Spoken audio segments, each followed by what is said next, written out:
Michelle Grattan, good morning. Good morning. I think a focus on matters electoral and psephological today. Firstly, Clive Palmer's election. It's to be declared today that he won by 53 votes. Presumably his actual presence in Parliament, rather than just working behind the scenes, will make the Palmer United Party more effective. If you were Tony Abbott, how would you have greeted the news that Clive Palmer has been elected? I think you'd greet it with a bit of a groan, frankly, because Clive Palmer will be an irritant in Canberra. He'll have a view on everything. He'll be a media magnet.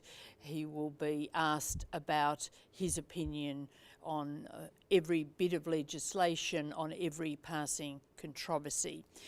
But also he has real power through his Senate numbers. Now, because of the complication in the West Australian Senate election, we don't know whether his man there will eventually get up or not get up, but even without the Western Australian, he does have a share, a very significant share of the Senate balance of power, and he will be on the spot to direct his people.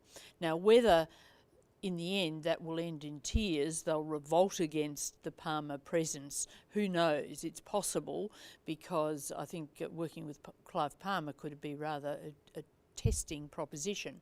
But at least in the early stages, he'll have a lot of control and maybe all through.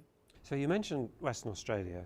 If there's a fresh ballot as a result of the discovery that they lost 1,375 ballot slips, I don't understand how it would work. It's only for one place. So if you were Tony Abbott, would you regard this as an early test of your leadership, or is it really down to the Greens? It would be a fresh ballot for all the half Senate in Western Australia, the whole lot of them. So it's half a dozen positions. I think that for the small parties, there could be more danger in this than for the big parties, actually, because with all the debate about the micro parties and preference deals and the like, it's possible that the voters could say, well, enough of the micros, we'll go back to the main parties. So that would be a risk for the Palmerites, for example. And then can we broaden it to the whole voting and counting system in Australia? I obviously come from the first past the post system, whereby 10 o'clock in the evening the returning officer is already saying what the result is, whereas that's not at all nuanced, of course. No, it's not no, but it produces a result. Yes, it does. Whereas here it seems to be achingly slow. Each time there's a recount, the result seems to be different, and we saw that in Clive Palmer's case.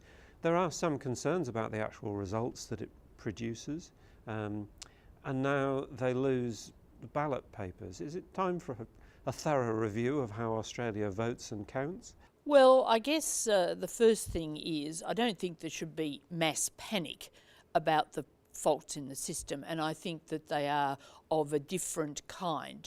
Losing the ballot papers is quite separate from whether the system itself produces the will of the people in the best way. Clearly, you shouldn't lose the ballot papers. That's a basic efficiency thing.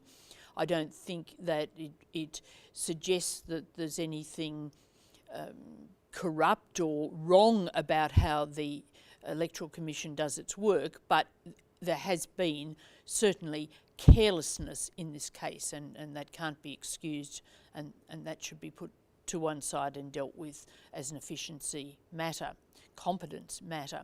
Now, on the actual system itself, clearly when you've got a proportional representation system and a powerful upper house, as we have, you will get results that emphasise minority voices, because you get a balance essentially between the major parties, and therefore the minor players, whether independents or minor parties or micro parties, tend to hold the balance of power between those two sides.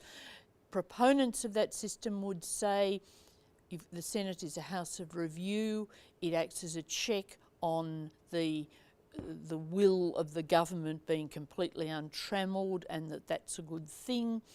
It gives a voice to groups and sections of the community that are overlooked in the British system to a greater degree. So there are pros and cons about whether it's a good thing to have an upper house with a lot of power to start with, but we're certainly not going to change that, and whether we have a voting system that does emphasise the sort of third voices, or in the case these days, the fifth or sixth voices in the community, as it were. What's happened in the wake of this election is that because the micro parties and minor players have done so well and had these preference deals which have been cleverly stitched together to maximise the power under their power under the system, people have said we really do need to have a look so that we cut back their ability to win seats with so few votes. And that has been a product particularly of all this preference dealing.